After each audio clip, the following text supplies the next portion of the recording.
Qu'est-ce qui inspire les gens des métiers d'art? Comment travaillent ces gens-là? Les artistes, les artisans.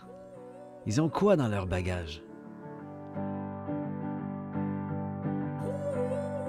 Aujourd'hui, je rencontre Aurélie Guillaume, joaillière, émailleuse, et Michel Rabagliati, BDiste, créateur du célèbre personnage de Paul. Qu'est-ce qu'ils ont en commun? Ils créent des personnages fins, sensibles, tirés d'un monde parallèle, celui de la bande dessinée. On va aller voir un peu ce qui se cache dans leur valise. Ici Martin Léon, bienvenue à Tout un bagage.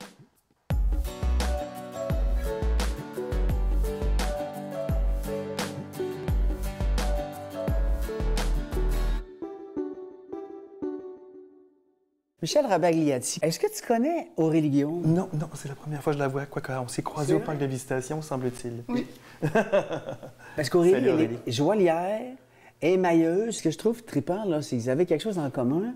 Il y a des gens qui font, comment ça s'appelle, de l'art figuratif. Tu sais, tu vois une peinture, puis là, c'est vrai. C'est comme un vrai canard mort avec des pommes dans la bouche.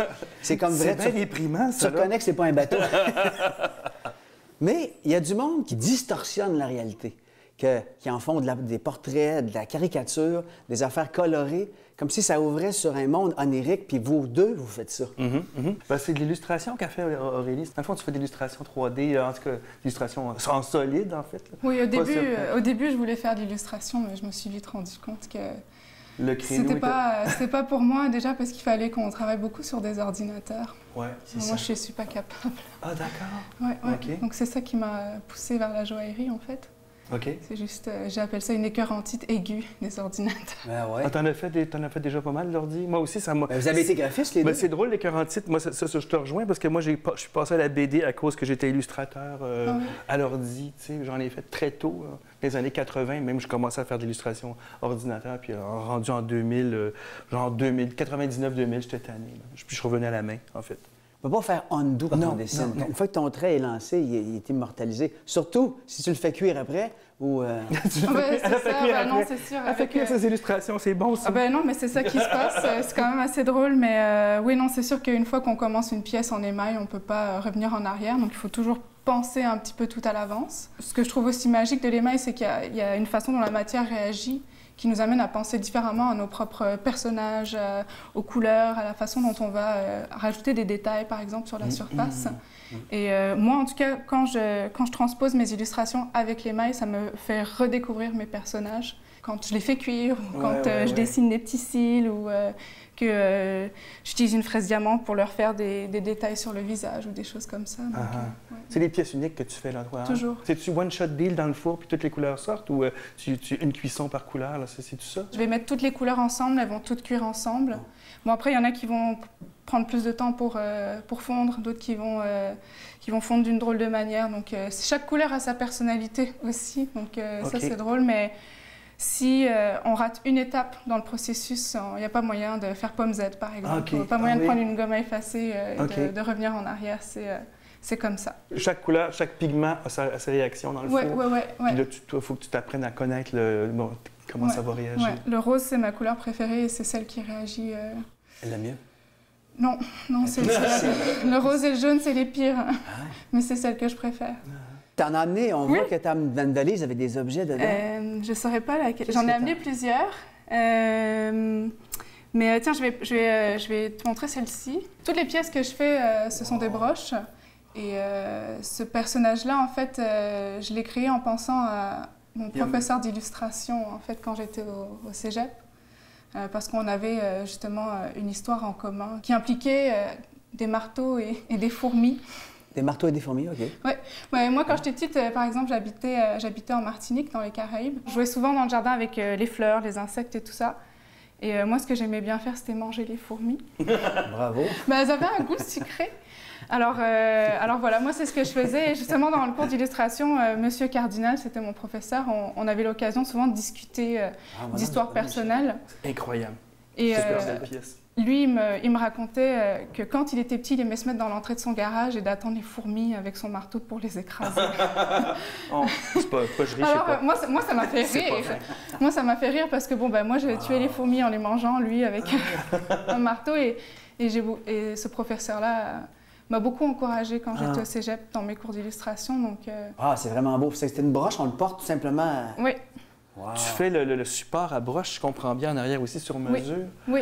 Tu modèles ça avec une pince, c'est fondu, c'est cuit, c'est quoi? Comment ça que c'est beau de même?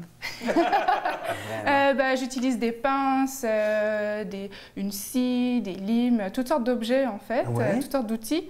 Mais en fait, le fini qu'on voit dessus, ça s'appelle du powder coating. OK. Et en fait, c'est une poudre de plastique qui est appliquée par électricité J'adore ça. statique. Après Après. la cuisson.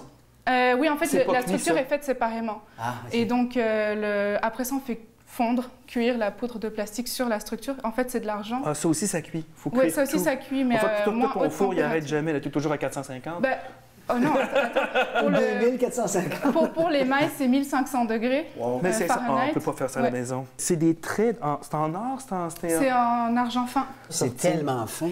C'est de la Ah oui, c'est dentelle. microscopique. T'as-tu fait un dessin au plomb avant sur une feuille? Oui, à la mine? j'ai un carnet de croquis que, par exemple, je L'as-tu dans ta sortirai. valise? Microscopique, minutie, finesse, patience, carnet de croquis, choix. Tous des mots qui renvoient au travail de l'artiste. Est-ce qu'on fait toujours des esquisses avant de commencer? Est-ce que le résultat final ressemble à l'esquisse? Est-ce que le résultat est exactement le dessin? On peut-tu voir le dessin de J'ai pas le dessin de cette pièce-là, mais souvent je vais dessiner des personnages dans mon carnet. Tiens, ça par exemple, c'est une page que j'ai. Ah oui, mais là, tu pourrais faire de la BD. T'as-tu pensé à faire de la Ben, BD? t'as voulu, tu t'en inspires, en tout cas. On dirait que je suis devant un c'est film de bien, Tim Burton. C'est bien créatif, puis bien... Très libre, hein? Après, il y a Ouais. des pages qui sont Je fais pas ça. Moi, pourquoi je plus fais ou pas moins ça? belles. T'as pas des carnets comme ça? J'ai pas de carnet, moi. J'y vais direct à la commande. Tu sais, j'écris, puis après ça, bing, je vais directement au découpage. Je fais pas de carnet. Puis j'ai des amis illustrateurs, auteurs de BD, comme genre Jimmy Beaulieu, par exemple. Lui, il amène un carnet avec lui au restaurant, puis il arrête pas. Il y a bien des BDistes qui arrêtent pas comme ça. Ils ont le petit carnet avec, je sais ça, les Moleskine comme ça, puis dans le train, dans l'autobus, dans l'avion. Puis j'avoue que c'est très bon faire ça. T'as raison de faire ça. Ça te permet de voir qu'est-ce que ça va délie, ça donne des idées. Peut-être parce que je viens du graphisme ou puis de la typographie, tu sais, je suis comme un peu plus straight, puis je suis comme genre, ça me prend une commande. Il faut quasiment qu'on me donne un ordre, tu sais, genre, t'as un livre à faire. Ah, OK, ouais, là, j'y vais, puis là, je le commence, puis je fais pas de croquis, j'y vais directement. Je vais directement dans ce qui va être utile, dans ce qui va être imprimé. Le gros buisson bleu, là, ça c'est une pièce, ça fait... C'est beau! Ça fait 1 an que je travaille dessus et j'arrive toujours pas à résoudre la façon dont je vais assembler les fleurs. Ça va te prendre 1 an à faire le truc, c'est ça? J'ai tout découpé, toutes les petites fleurs, une à une, donc... Aïe, aïe, aïe. Aïe, aïe, aïe. Mais c'est beau. Y a-tu T'as un place bel à- univers. T'as l'air bien dans ton affaire.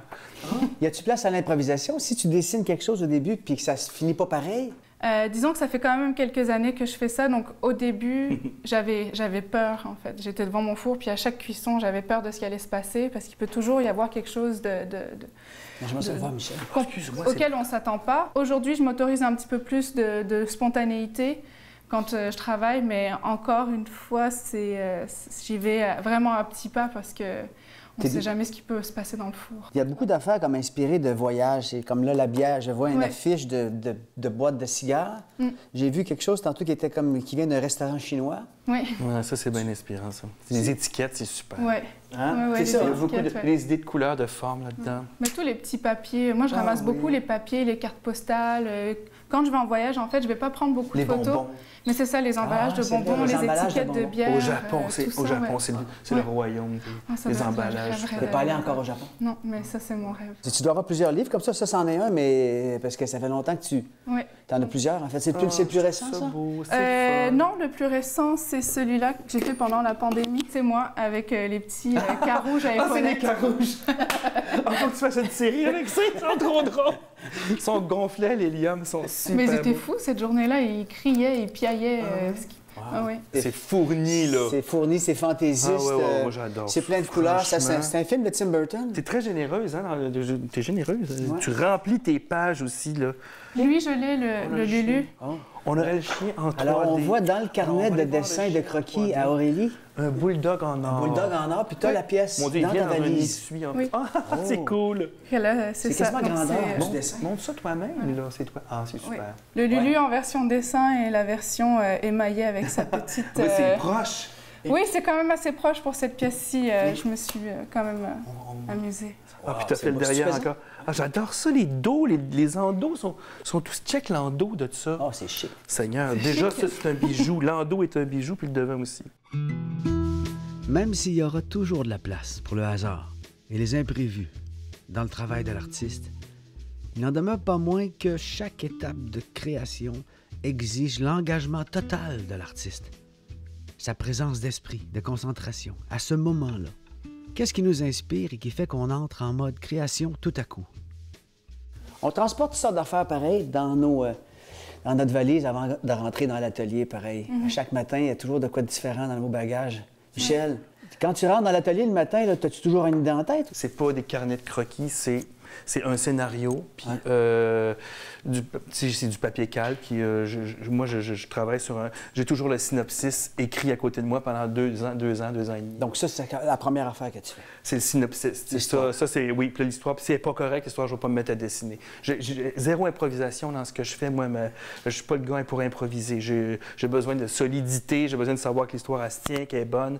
Je peux encore bouger un peu le scénario en cours de production, mais sinon, je sais comment ça commence, comment ça se déroule, comment ça finit. Puis ça, j'ai ça à côté de moi. Puis là, j'essaie de faire des pages avec ça, des séquences. C'est-tu vos vies personnelles, vous autres, qui vous inspirent le plus? Moi, oui. Moi, oui. Ouais, toi aussi. Toi, oui. Ouais. Oui, c'est Ouais, ça. moi, je dirais aussi, oui. Dans toutes les pièces que je fais, j'essaie toujours d'avoir des histoires qui me sont très personnelles, en fait. Mais je ne veux pas nécessairement imposer l'histoire aux personnes qui vont regarder mes bijoux. Donc, j'utilise des symboles, des couleurs, ces personnages-là pour un peu guider... le spectateur, je vais dire, mais moi, ce qui me plaît le plus, c'est quand eux sont capables de se retrouver, en fait, à travers mes œuvres. Ça me fait penser à la première fois où j'ai été dans une foire d'art internationale pour présenter mon travail. J'avais fait un autoportrait, donc c'était moi qui me tirais les cheveux et qui criait. J'avais un accès de colère. Et donc, j'avais fait cet autoportrait et j'avais les cheveux roses aussi dessus. Le soir du vernissage, il y a une petite femme, une vieille madame avec des gros cheveux blonds et bouclés, avec une grosse veste turquoise, grosse épaulette, qui vient me voir et qui me demande ce que ça veut dire. C'était quoi l'histoire de la pièce? Je dis, bah, c'est moi quand je suis fâchée. Elle me regarde droit dans les yeux, elle me dit que je suis une menteuse. Elle me T'es dit, une menteuse. oui, elle me dit, mais vous mentez, c'est pas vrai ce que vous dites. Elle dit, bah non, parce que cette femme-là, c'est moi. Et en fait, elle se voyait quand elle est vraiment fâchée. Et il y a son mari qui est arrivé derrière et qui était mort de rire. Qui dit c'est vrai. Il dit, bah oui, c'est vrai, c'est à ça qu'elle ressemble quand elle est fâchée. Et c'est la première pièce que j'ai vendue, en fait, ce soir-là. Est-ce que ça te fait pas un peu de peine de voir ces pièces partir là, puisque toi, c'est quand même un morceau de toi qui s'en va là? Bah, ça me dérange pas parce que c'est quelque chose qu'on partage. Et puis, je sais que ces pièces-là, en fait, elles vont avoir une autre vie, elles vont devenir autre chose. Ouais. Et je sais aussi que les gens qui achètent mes pièces, parce qu'ils ont vraiment eu un coup de cœur, et qu'ils ne pouvaient pas partir sans la pièce. Mais Donc, tu ne la reverras jamais. Je la reverrai jamais, c'est pas grave, je prends toujours des bonnes photos. Fais-tu des fois des copies? Je veux dire, il y en a une que tu aimes beaucoup, t'en fais 2, non? Je ne suis pas capable de refaire la même chose Ah oui, ça t'ennuie? plusieurs fois. Oui, ça m'ennuie. Ah, je te comprends. Je fais pas de production parce que j'aime pas la répétition, en fait.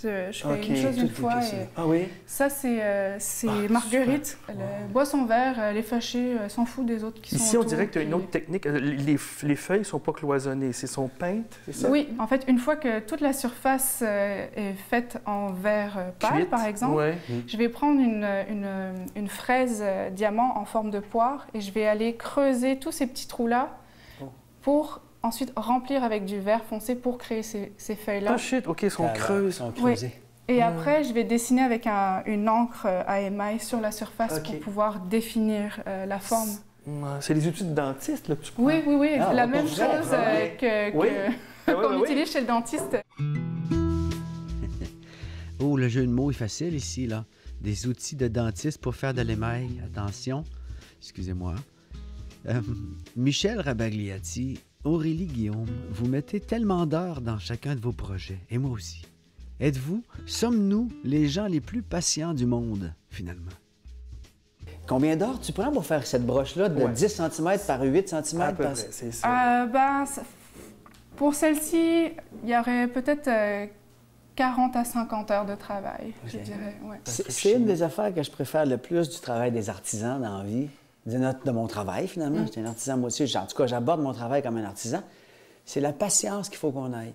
Accepter d'être là pendant que ça se fait tranquillement. Ça contraste tellement avec le monde bien trop rapide pour moi dans lequel on vit. Et meilleur, ça doit remonter à... Ça doit avoir 2500 ans. Ah oui, c'est vieux. C'est la musique aussi. Là, c'est une tradition, c'est une vieille tradition. C'est ça qui est beau aussi dans ce métier. C'est ça que j'aime dans les métiers d'art, c'est on fait quelque chose aujourd'hui, mais il y a peut-être quelqu'un il y a 500 ans qui faisait exactement la même chose. Des fois, il y a des techniques qui ne changent pas ou qui évoluent avec chaque artisan qui va la pratiquer. Et, en tout cas, moi, j'adore avoir cette connexion-là aussi avec le passé, d'une certaine façon. Ouais. T'as amené plein d'œuvres. Vous êtes aussi Michel, hein? On voit une planche, là? C'est une bande dessinée que j'ai faite dans un cours de photo en secondaire 4 à la Polyvalente. Il y a à peu près 4 ou 5 ans, il y a M. Hamel qui, toc-toc, qui a sonné chez nous. Puis il m'a rapporté ça. Il avait gardé ça dans ses affaires tout ce temps-là. J'ai toujours eu envie d'en faire de la bande dessinée, puis je ne savais pas vraiment par quel bout, où commencer, où être publié aussi, parce que je me disais, si j'en fais, j'aimerais bien ça être publié, tu sais. On dirait que la synchronicité a toujours une part de responsabilité dans le succès d'une affaire. Je me souviens plus qui disait que la chance se crée là où notre attention rencontre notre intention. Attention, intention. 2 ingrédients importants à avoir dans sa valise. Le fait qu'on nous ait demandé d'apporter une valise aujourd'hui, ça fait écho en fait à ma vie parce qu'on a souvent déménagé et dû choisir en fait les objets qui étaient les plus précieux pour moi. Dans cette valise-là que tu as apportée, y a-tu un objet particulièrement, je sais pas, significatif pour toi dans ta vie? Oui. Qu'est-ce que tu as amené? Oui. C'est une photo de ma famille, c'est une photo de mon père et ma mère et moi. Et c'est le jour avant qu'on déménage en Martinique. Et cette photo-là, elle est toujours accrochée en fait devant moi sur mon bureau à dessin. Et c'est la photo qui est juste en face de moi. Elle n'est pas en haut ou ici, elle est en face. S'il y a le feu, je sors la bouteille de parfum. Il y a une bouteille de parfum, là. C'est ça. De cognac ou je sais pas quoi. En fait, c'est le fun parce que ma mère est décédée il y a quelques années, mais sa bouteille de parfum est restée. Puis quand on a vidé sa maison avec ma sœur, moi, j'ai dit, bon, moi, je veux une chose, la bouteille de parfum. Elle fait, ah ouais, donne-moi juste la bouteille de parfum. Ça va être beau, je vais prendre juste ça. Puis ça, ça me rappelle. J'ai l'odeur à ma mère. Première fois, je peux l'avoir quand je veux. Là. Je la sens. C'est un peu fort. Le Femme de Rocha, c'est un peu fort. Moi, je disais toujours, ça sent la place des arts. Tu le sens des fois avant de travailler? T'inspires-tu dans le travail? Non, mais des fois, je vais juste prendre une puff comme ça sur la tablette. Puis tout à coup, elle existe. C'est ça, j'ai ça. Puis à côté sur la même tablette, j'ai le typomètre à mon père qui est là, ici, qui est totalement usé. Le typomètre, c'est un instrument de mesure vraiment pour les typographes. C'est spécialisé. Là, c'est comme ça mesure les picas. Puis au centre, il y a des lignes agates. Encore une unité de mesure. C'est comme les coudées égyptiennes. Là. C'est vieux, là, ça. Là. Wow. Merci. Merci, gang. Je voudrais vous lire une affaire avant de partir. Oh, super. Le soir du grand voyage, les seules choses que nous apporterons avec nous seront celles que nous aurons offertes aux autres. Hey, on se donne un hug virtuel parce qu'on n'a pas le droit, c'est la pandémie. Oui. Merci. Nous sommes à 2 mètres. Nous sommes à 2 mètres. Merci. OK. Merci. À plus tard, mes amis. À plus. Le temps qu'on passe sur une œuvre a parfois un sens difficile à expliquer. Oui, il y a un réel plaisir à développer un sentiment d'appartenance avec une œuvre. À partir de là, qui détermine à quel moment l'œuvre est terminée? L'œuvre ou l'artiste? À bientôt, mes amis.